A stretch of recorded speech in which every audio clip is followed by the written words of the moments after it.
1610년 1월은 이탈리아 천문학자인 갈릴레오 갈릴레이가 집에서 만든 망원경을 사용하여 목성 주위를 도는 4개의 위성에 대한 놀라운 발견을 한 때입니다. 그나저나 요즘에는 판지, 튜브, 렌즈, 그리고 강력 접착제를 사용하여 여러분만의 망원경을 만들 수 있어요. 이 DIY 망원경의 요점은 2개의 렌즈를 서로 정확한 거리에 배치하는 거예요. 렌즈가 2개 필요해요. 하나는 오목하고 다른 하나는 볼록해야 하죠. 그래서 렌즈 하나는 밖으로 구부러져 있고 다른 렌즈는 안으로 구부러져 있어요. 갈릴레오의 초기 망원경은 물체의 약 8배를 확대할 수 있었어요. 그는 약 20배의 배율에 도달할 때까지 그걸 계속 개선해 나갔어요. 하지만 본론으로 돌아가 볼까요? 갈릴레오가 목성에 있던 4개의 위성을 처음 보았을 때 자신이 단순히 한 무더기의 별들을 보고 있다고 믿었어요. 하지만 곧 이 우주 물체들이 규칙적인 패턴으로 움직이는 것처럼 보인다는 걸 알아챘죠. 자신이 보고 있는 게 별이 아니라 목성을 도는 위성이란 걸 알아내는 데는 몇 주가 걸렸어요. 갈릴레오는 처음에 그 위성들을 1, 2, 3, 4라고 이름 지었지만 솔직히 말해서 창의적인 이름은 아니죠. 나중에 우리 은하에서 더 많은 위성이 발견됨에 따라 숫자 체계는 이름을 짓는데 혼란스럽고 비실용적이었기 때문에 그렇게 불리는 건 단 몇 세기 동안만 유지됐어요. 그래서 요즘에는 목성의 가장 큰 4개의 위성은 이오, 유로파, 가니메데, 그리고 칼리스토라고 불려요. 이걸 처음 발견한 사람을 기리기 위해 통틀어서 갈릴레이 위성으로도 불려요. 갈릴레오의 발견은 후에 천문학에 대한 우리의 이해를 돕는데 결정적이게 됐어요. 처음에는 지구가 우주의 중심이라고 여겨지고 있었기 때문에 다른 물체들이 지구 주위를 도는 걸로 믿어졌었죠. 우리는 이제 우리 태양계에 수백 개의 위성이 있다는 걸 알아요. 하지만 갈릴레오 갈릴레이에 의해 발견된 위성들처럼 큰 것들은 그렇게 흔히 발견되진 않아요. 위성은 지구의 크기거나 더 클 때 크다고 여겨져요. 예를 들어 가니메데는 수성보다 커요. 우리는 가니메데가 목성 주위를 돈다는 이유만으로 기본적으로 위성이라고 부르고 있어요. 그 외에는 행성의 다른 모든 특징을 가지고 있어요.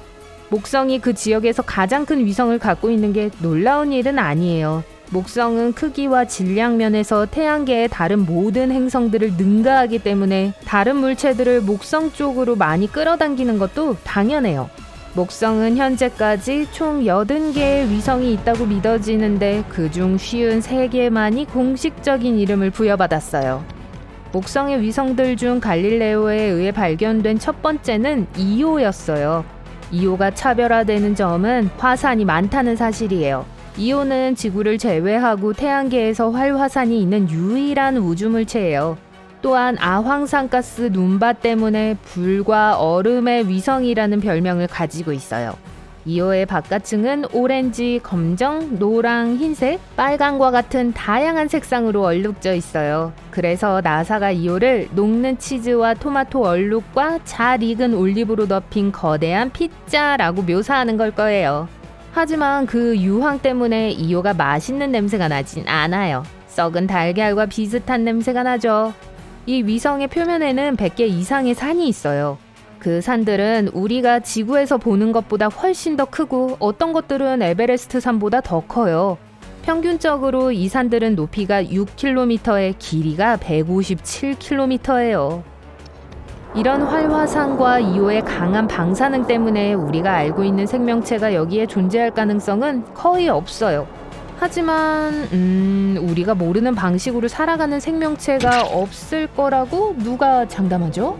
갈릴레이 위성 목록의 다음 순서는 4개 중 가장 작은 유로파입니다. 달과 비슷한 크기예요. 유로파는 많은 분화구들이 여기저기 흩어져 있는 완전히 얼음으로 뒤덮인 표면을 갖고 있어요. 그 바깥층 때문에 유로파는 반사가 엄청 잘 돼서 우주에서 가장 밝은 위성들 중 하나가 되죠. 나이로 말하자면 과학자들은 표면이 2천만 년에서 1억 8천만 년 사이일 거라고 믿고 있어요. 유로파는 약 45억 살이에요. 저 얼음 표면 아래에 있는 건 참 인상적이에요. 심지어 지구 밖의 생명체에 대한 비밀을 쥐고 있을지도 몰라요. 여기 얼음은 두 가지 방법으로 형성돼요. 첫 번째는 응고 과정을 통해서인데 이름이 이를 다 설명해 주죠. 주변 환경이 점점 추워질수록 얼음이 커져요. 그런데 다른 방식이 훨씬 더 매력적이에요. 얼음 껍질 아래에서 발견된 과냉각된 물의 층은 불안정할 때 반응해요. 그러고 나서 이 결정체들을 생성해서 눈이 앉아있는 얼음판 위로 떠오르게 해서 눈이 거꾸로 오는 것처럼 보이게 만들죠. 집에서 이 환경을 재현할 수 있어요. 정제수 한 병을 꺼내서 냉동실에 넣어보세요. 만약 근처에 정제수가 없다면 가능한 한 많은 불순물을 제거하기 위해 물을 여러 번 끓여보세요. 안에 입자가 없을 테니 일단 냉동실에 들어가면 고체화되지 않을 거예요. 하지만 만약 그 병을 냉장고에서 꺼내 흔들면 그 충격이 물을 빠르게 결정화시켜서 슬러시 같은 농도로 바뀌게 될 거예요. 유로파에 물이 있을지 모르지만 지금까지 이 위성의 생명체가 존재한다는 증거는 거의 없어요. 하지만 잠재적인 거주 가능성에 있어서는 태양계에서 가장 높은 후보 중 하나예요. 어떤 종류의 생명체가 얼음 밑에 있는 바다에서 살도록 적응했었을 수도 있어요.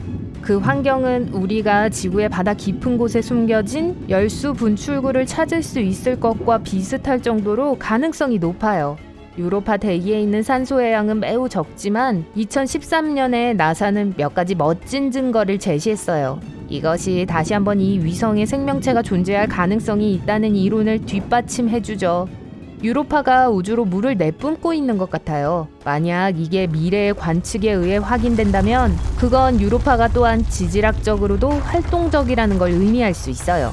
언젠가 수자원을 연구할 수 있다면 이 또한 유용할 거예요. 갈릴레이 위성들 중 가장 큰 것은 가니메데입니다. 우리 태양계 전체에서 제일 큰 위성이기도 하죠. 크기는 수성과 비슷한 저밀도 우주물체지만 질량은 절반밖에 되지 않아요. 하지만 가니메데는 우주에서 자체 자기장을 가진 유일한 위성이에요. 그런데 꽤 작고 목성에 훨씬 더 강력한 자기장에 가려져 있어서 지구에서는 거의 알아볼 수가 없어요. 가니메데의 또 다른 멋진 면은 가니메데의 대기에 산소가 포함되어 있다는 거예요. 너무 흥분하지 마세요. 그곳에 살고 있는 생명체를 유지할 만큼 충분하지는 않아요. 2021년 12월 예전에 가니메데로의 저공 비행을 통해 나사의 탐사선에 의해 기록된 50초 분량의 오디오 클립이 공개됐어요. 경험이 없는 사람들에게 그 소리는 오래된 전화 접속 인터넷 연결과 더 비슷했어요. 하지만 기이한 곡조 때문에 가니메데는 곧 목성에 노래하는 위성이라는 별명을 얻었죠. 갈릴레의 위성 목록의 마지막 주인공은 칼리스토 또는 우리 태양계에서 가장 분화구가 많은 물체예요. 이 위성의 흥미로운 점은 형성된 이후 지형이 거의 변하지 않았다는 건데 과학자들은 여전히 왜 이런 일이 일어나고 있는지에 대해 논쟁하고 있어요. 대부분의 다른 우주 물체들은 다른 물체와의 충돌, 방향이나 속도의 변화 또는 표면에서 일어나는 화학 반응과 같은 사건들 때문에 일생 동안 많은 변화를 겪어요. 칼리스토도 수성의 크기와 비슷하지만 밀도가 더 낮아요. 칼리스토가 거대한 목성에서 제일 멀리 떨어져 있기 때문에 여기서는 목성의 자기장이 영향을 덜 미쳐요. 표면은 놀랍게도 45억 년 된 것으로 추정되고 있어요. 칼리스토는 이오와 달리 지질학적으로 활발하지 않아요. 하지만 과학자들은 위성 표면 아래에 잠재적으로 생명을 품고 있는 바다가 있을지도 모른다고 믿고 있어요. 목성의 자기장의 영향을 덜 받는다는 사실은 더 낮은 수준의 방사선을 특징으로 한다는 걸 의미해요.